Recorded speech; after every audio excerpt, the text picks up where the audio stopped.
Shalom umat Tuhan GBI Sudirman Yogyakarta.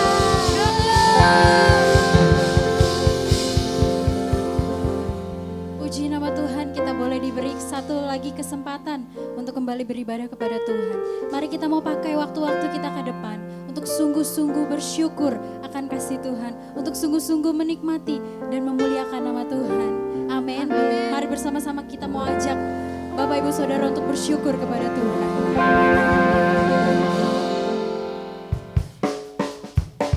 Mari kita mau bertepuk tangan buat Tuhan.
Syukur buat kasih setiamu setiap hari Tuhan. Mari bersama. Tanganku ku angkat padamu, bersyukuri dan kakiku angkat kakiku. Amin. Mari bersama angkat tanganmu. Ya Tuhan.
saudara, saya mau ajak kita semua untuk bersatu hati.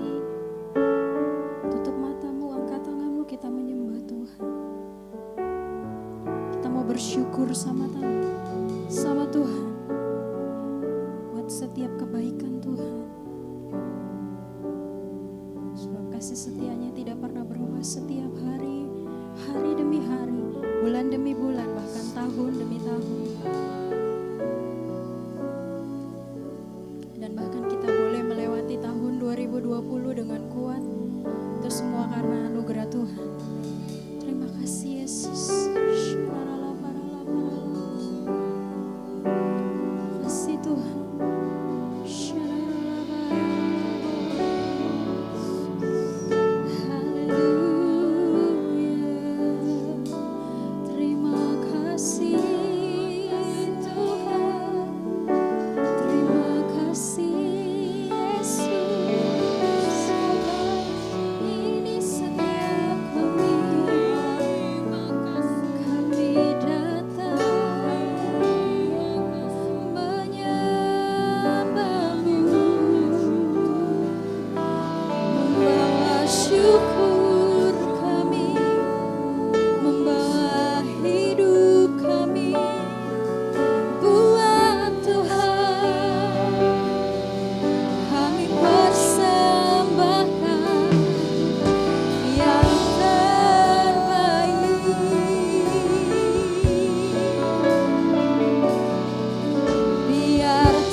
Setiap sorak-sorai yang kami naikkan, kami percaya Tuhan melihat setiap hati kami yang rindu.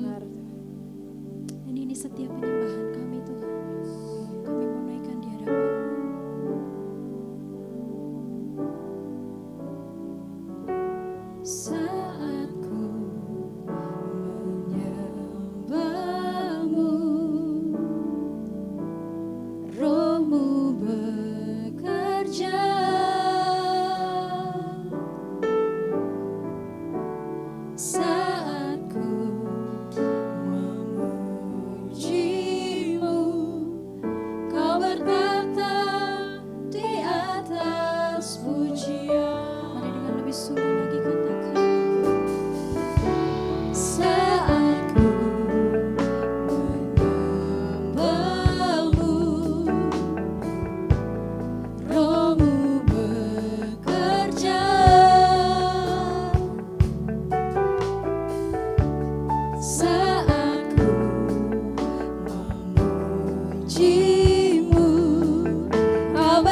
sungguh-sungguh katakan, saat ku menyembahmu, kami percaya Engkau bekerja Tuhan. Bekerja. Saat ku memujimu, Kau bertata di atas pujian. Ku angkat hatiku, ku pandang kekudusanmu. Saat ku sembah, ku pujimu, ku rasakan kehadiranmu. Ku angkat hatiku, ku pandang kekudusanmu. Saat ku sembah, ku pujimu, ku rasakan kehadiranmu Tuhan. Ku angkat hatiku, Tuhan lihat setiap hati kami. Ku pandang kami yang rindu akan Engkau Tuhan. Saat ku sembah, ku pujimu, ku rasakan kehadiranmu. Mari angkat tanganmu, angkat hatiku, ku pandang kekudusanmu, ya Yesus. Saat ku sembah, ku pujimu, ku rasakan. Dengan lebih sungguh angkat tanganmu, bawa hatimu.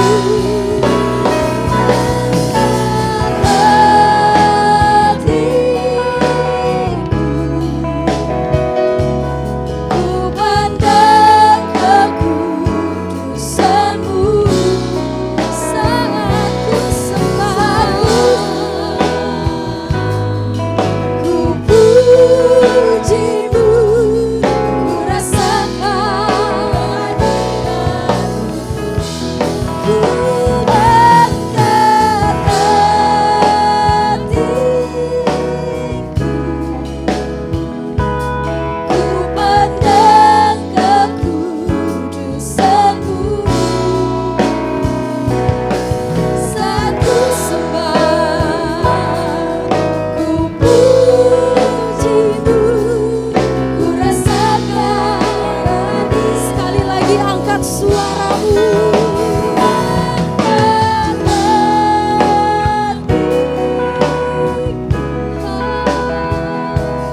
Ku pandang kekudusanmu. Saat ku sembah, ku pujimu, ku rasakan kehadiranmu Tuhan.